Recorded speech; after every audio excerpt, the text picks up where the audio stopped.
നമസ്കാരം, പുതിയൊരു വീഡിയോയിലോട്ട് എല്ലാവർക്കും സ്വാഗതം. അപ്പോൾ ഇന്ന് നമ്മൾ ചെയ്യാൻ പോകുന്നത് ബ്രെഡ് വെച്ചിട്ട് വളരെ എളുപ്പത്തിൽ തയ്യാറാക്കി എടുക്കാൻ പറ്റുന്ന നല്ല ടേസ്റ്റി ആയിട്ടുള്ള ഒരു ഈവനിങ് സ്നാക്കിൻ്റെ റെസിപ്പിയാണ് കേട്ടോ. അപ്പോൾ എല്ലാവരും വീഡിയോ സ്കിപ്പ് ചെയ്യാതെ കാണുക. നമുക്ക് ആദ്യം തന്നെ ഒരു ബാറ്റർ തയ്യാറാക്കി എടുക്കണം. അപ്പോൾ അതിനായിട്ട് ഒരു ബൗളിലോട്ട് 1 കപ്പ് കടലമാവ് ചേർത്ത് കൊടുക്കുന്നുണ്ട്. പിന്നെ നമ്മൾ 1/2 ടീസ്പൂൺ കാശ്മീരി മുളക് പൊടിയാണ്, കളറിന് വേണ്ടിയിട്ടാണ് കേട്ടോ ചേർത്ത് കൊടുക്കുന്നത്.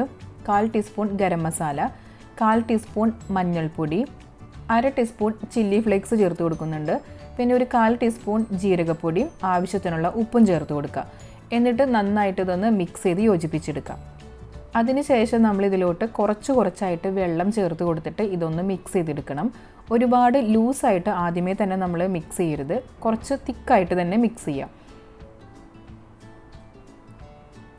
ഈ ഒരു പരുവത്തിൽ നമ്മൾ മിക്സ് ചെയ്തെടുക്കുക. ഇനി നമ്മൾ ഇതിലോട്ട് ചേർത്ത് കൊടുക്കുന്നത് വളരെ പൊടിയായിട്ട് എരിഞ്ഞിട്ടുള്ള സവോളയാണ്. 2 ടീസ്പൂണ് ചേർത്ത് കൊടുക്കുന്നുണ്ട്. അതുപോലെ തന്നെ ചെറുതായിട്ട് എരിഞ്ഞിട്ടുള്ള മല്ലിയിലയും ചേർത്ത് കൊടുക്കുക.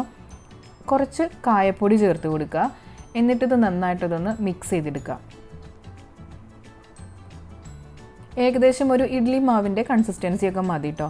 ഇനി ഞാനിതിലോട്ട് ഒരു നുള്ള് ബേക്കിംഗ് സോഡ ചേർത്ത് കൊടുക്കുന്നുണ്ട്. ഓപ്ഷണലാണ്, നമ്മൾക്ക് വേണമെങ്കിൽ മാത്രം ചേർത്ത് കൊടുത്താൽ മതി കേട്ടോ.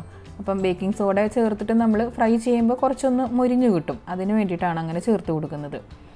ഇനി നമുക്ക് ബ്രെഡ് വേണം. നമുക്ക് ഏത് ബ്രെഡ് വേണമെങ്കിലും എടുക്കാം, വൈറ്റോ അതല്ലെങ്കിൽ ബ്രൗൺ ബ്രെഡ് എടുക്കാം. വൈറ്റ് ബ്രെഡിൽ ഉണ്ടാക്കുമ്പോഴാണ് കൂടുതൽ ടേസ്റ്റ്. ഏത് ഷേപ്പിൽ വേണമെങ്കിലും കട്ട് ചെയ്ത് എടുക്കാം കേട്ടോ.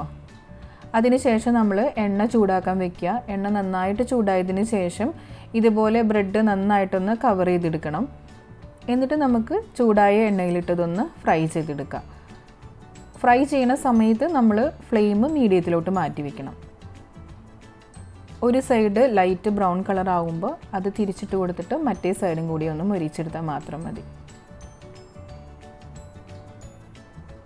ഇപ്പം ആദ്യം നമ്മളിട്ട ബ്രെഡ് മൊരിഞ്ഞ് വന്നിട്ടുണ്ട്. ഇനി നമുക്ക് ബാക്കിയുള്ള ബ്രെഡിൻ്റെ പീസസും ഇതുപോലെ തന്നെ ഫ്രൈ ചെയ്തെടുക്കാം.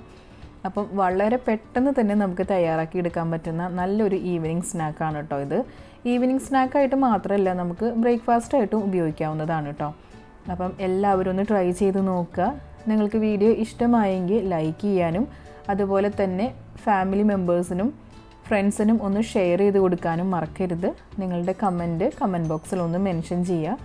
സബ്സ്ക്രൈബ് ചെയ്യാതെ കാണുന്ന കൂട്ടുകാരാണെങ്കിൽ ഒന്ന് സബ്സ്ക്രൈബ് ചെയ്ത് സപ്പോർട്ട് ചെയ്യാം കേട്ടോ. സബ്സ്ക്രൈബ് ബട്ടൻ്റെ അടുത്തുള്ള ബെല്ലൈക്കനുണ്ട്, അതും കൂടി ഒന്ന് ക്ലിക്ക് ചെയ്യുവാണെങ്കിൽ ഓൾ എന്നുള്ള ഓപ്ഷൻ കാണും. അപ്പം അതും കൂടി ഒന്ന് പ്രസ് ചെയ്യുകയാണെങ്കിൽ ഞാനിടുന്ന പുതിയ വീഡിയോസിൻ്റെ നോട്ടിഫിക്കേഷൻ നിങ്ങൾക്ക് കിട്ടുന്നതായിരിക്കും. അപ്പോൾ ഒരു പുതിയ വീഡിയോ ആയിട്ട് കാണാം. അതുവരയ്ക്കും നന്ദി, നമസ്കാരം.